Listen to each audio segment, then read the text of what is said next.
ஆசிரியர்களுக்கு வணக்கம். 7ஆம் வகுப்பு 3ஆம் பருவம் தொகுதி 1 தமிழ்.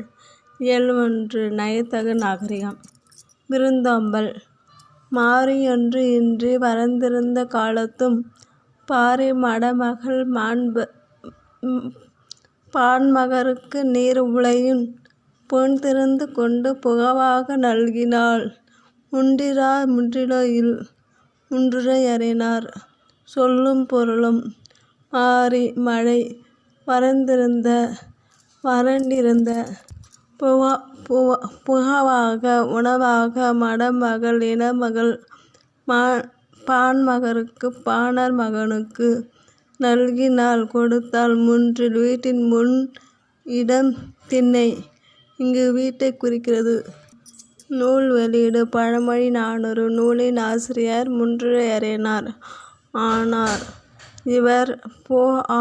கி.பி. 4ஆம் நூற்றாண்டைச் சேர்ந்தவர் என்பர். பழமொழி 400 நூலின் கடவுள் வாழ்த்து பாடல் மூலம் இவர் சமண சமயத்தைச் சேர்ந்தவர் என அறிய முடிகிறது. பழமொழி 400 17 கீழ்க்கணக்கு நூல்களுள் ஒன்று. இது 400 பாடல்களைக் கொண்டது. ஒவ்வொரு பாடலின் இறுதியிலும் ஒரு பழமொழி இடம்பெற்றிருப்பதால் இது பழமொழி 400 என்று பெயர் பெற்றது. இந்த நூலில் ஒரு பாடல் இங்கு தரப்பட்டது. சரியான விடையைத் தேர்ந்தெடுத்து எழுதுக. மரம் வளர்த்தால் டேஷ் பெறலாம். மாரி. நீருலையில் என்னும் சொல்லைப் பிரித்து எழுத கிடைப்பது நீர் + உலையில். மாரி + 1 என்பதனை சேர்த்து எழுத கிடைக்கும் சொல் மாரி 1. திக்கெல்லாம் புகழுறும் திருநெல்வேலி. தெரிந்து கொள்வோம். முற்காலத்தில் திருநெல்வேலிக்கு மீனுவனம் என்னும் பெயரும் இருந்துள்ளது. மூங்கில் காடு என்பது அதன் பொருளாகும். மூங்கில் நெல் மிகுதியாக விளைந்தமையால் அப்பகுதிக்கு நெல்வேலி என்றும் பெயர் ஏற்பட்டிருக்கலாம் எனவும் கருதுவர். மேலும் தெரிந்து கொள்வோம். திருநெல்வேலிக்கு அருகிலுள்ள ஆதிச்சநல்லூர் என்னும் இடத்தில் நிகழ்த்தப்பட்ட அகழ்வாய்வில் இறந்தவர்களின் உடல்களைப் புதைக்க பழந்தமிழர்கள் பயன்படுத்திய முதுமக்கள் தாழிகள் கண்டெடுக்கப்பட்டன. மேலும் தமிழரின் தொன்மைக்கும் நாகரிக சிறப்புக்கும் சான்றாக விளங்கும் தொல்பொருள்கள் இங்கு கிடைத்துள்ளன. இவ்வூர் தற்போது தூத்துக்குடி மாவட்டத்தில் உள்ளது. மேலும் அறிந்து கொள்வோம்.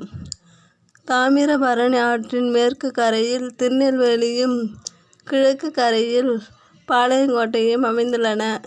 இவ்விரு நகரங்களும் இரட்டை நகரங்கள் என அழைக்கப்படுகின்றன.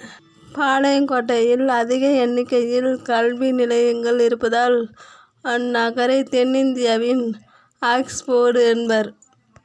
தெரிந்து கொள்வோம்.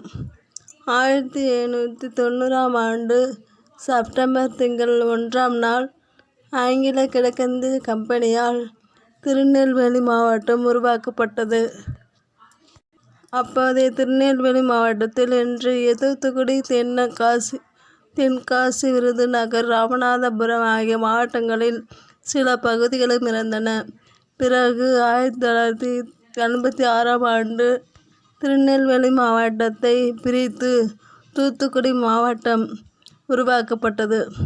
2019இல் திருநெல்வேலி மாவட்டத்திலிருந்து தென்காசி தனி மாவட்டமாக பிரிக்கப்பட்டது.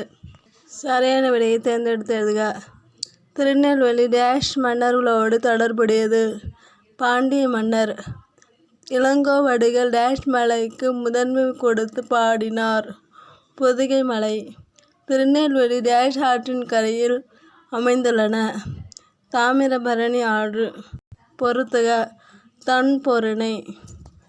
தாமிரபரணி. அக்கசாலை. பொன் நாணயங்கள் உருவாக்கும் இடம். கொற்கை. முத்து குளித்தல். திரிகூடமலை. குற்றாலம். இயல் 1 திருநெல்வேலி சீமையும் கவிகளும். நூல் வெளியீடு டி.கே.சி. என அழைக்கப்படும் டி.கே. சிதம்பரநாதர் வழக்கறிஞர் தொழில் செய்தவர். தமிழ் எழுத்தாளராகவும் திறனாய்வாளராகவும் புகழ் பெற்றவர். ரசிகமணி என்னும் சிறப்பிக்கப்பட்டவர். இவர் தமது வீட்டில் வட்டத்தொட்டி என்னும் பெயரில் இலக்கிய கூட்டங்கள் நடத்தி வந்தார். இவர் கடித இலக்கியத்தின் முன்னோடி. தமிழிசை காவலர், வளர்தமிழ் ஆர்வலர், குற்றால முனிவர் என பலவாறாக புகழப்படுகிறார். பாடப்பகுதியில் இடம்பெற்றுள்ள கட்டுரை இவரது இதய ஒளி என்னும் நூலில் இருந்து தரப்பட்டது.